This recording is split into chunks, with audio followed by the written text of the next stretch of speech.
அனைவருக்கும் மதிய வணக்கங்க. இன்றைக்கி ரோஜா செடிகள் பராமரிப்பு பற்றி தான் ஒரு வீடியோ போட்டிருக்கேன். நான் நம்ம பூத்த செடிகளில் பூக்கள்லாம் கட் பண்ணிடலாம். எப்போவுமே பூக்கள் கட் பண்ணும்போது ஒரு அடி இறக்கி கட் பண்ணி விடுங்க. காஞ்ச இலைகள் இருந்தால் உடனே ரிமூவ் பண்ணிவிடுங்க. அப்போ தான் செடிகளுடைய வளர்ச்சி நல்லபடியாக இருக்கும். இந்த மாதிரி காஞ்ச பூக்கள் அப்படியே செடியோடு விட வேண்டாம்.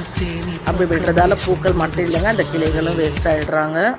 அந்த பூக்கள் எல்லாத்தையுமே நம்ம அடியிலேருந்து கட் பண்ணணும். நான் எப்படி கட் பண்ணுறேன்னு பாருங்கள். ஃபஸ்ட்டு மேலே எல்லாத்தையும் எடுத்துட்டு